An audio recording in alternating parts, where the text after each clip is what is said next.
This is an exam question about inhibitors. It says the enzyme DHPS is involved in the production of folic acid in bacteria. The substrate for DHPS is a molecule known as PABA, P-A-B-A. The enzyme DHPS is inhibited by the drug sulfonamide. So this is the drug. Figure 3.1 shows the structure of PABA and that of sulfonamide. And then if we look at these structures, we can see they're both a similar shape. It works.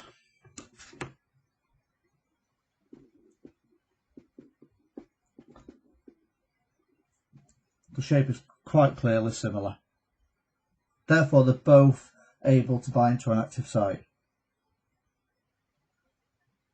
They both have got this hex or benzene or a 6-carbon ring. So they've both got that. They both got an amine group, NH2.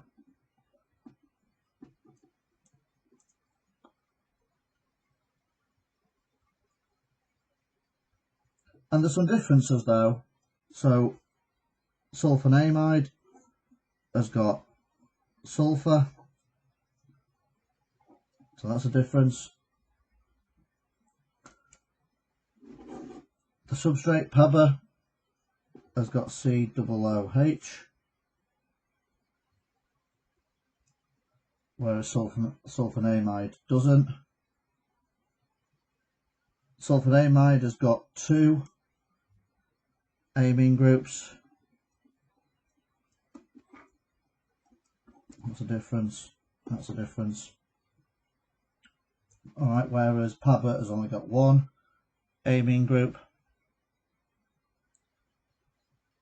So there are similarities, but there are differences. First question says, it says diagrams X, Y and Z represent these enzyme molecules and their active sites. State the letter X, Y or Z that most accurately represents the enzyme DHPS. So the substrate of DHPS is PABA. So we're looking for this. This is the part that's going to fit into the active site.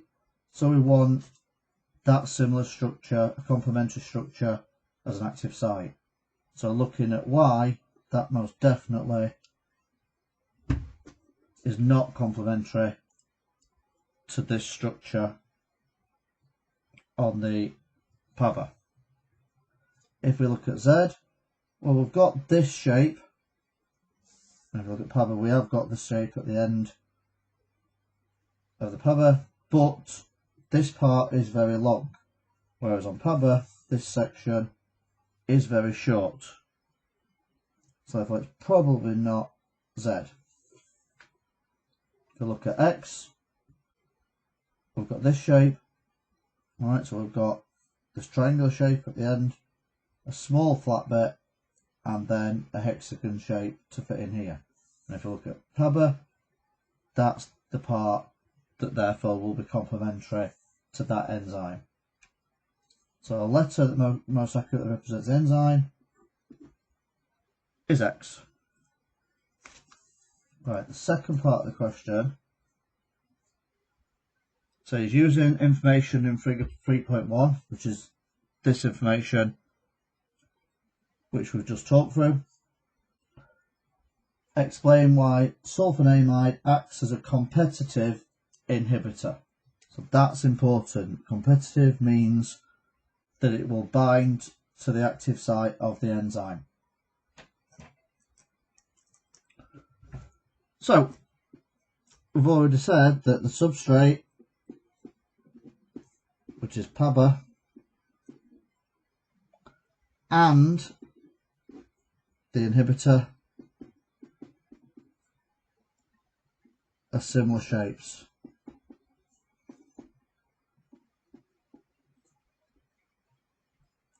Therefore, they're both able to bind to the active site.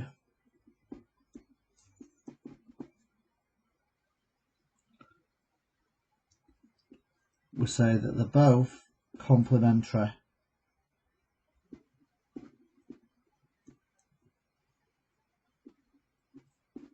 to the active site.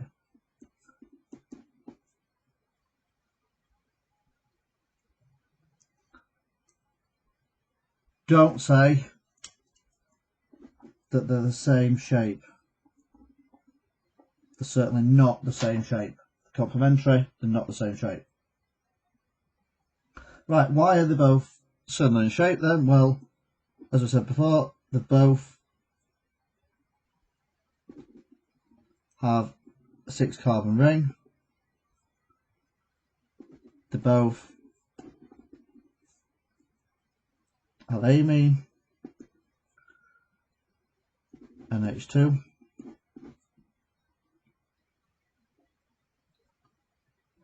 And it says that we've said that they're similar shape, so I'd always talk about a difference as well. So why are they not both exactly the same shape?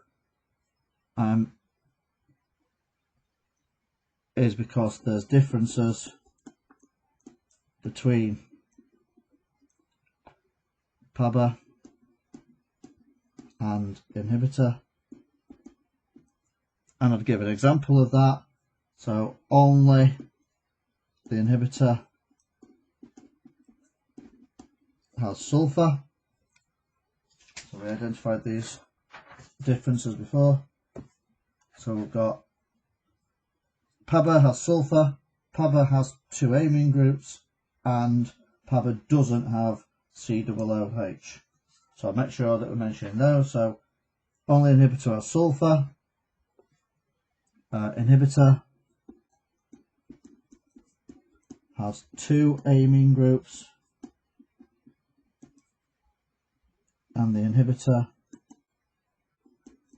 does not have COOH group.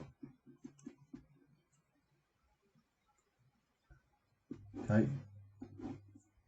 so there are all the marking points that I'd cover if I'm explaining why sulfonamide is acting as a competitive inhibitor. We've talked about them having a similar shape, therefore both able to bind to the active site. Make sure you always mention the active site. That they're both complementary, make sure we're not saying it's the same shape. Give reasons why they're similar in shape, and give reasons why they're not exactly the same and why it is similar.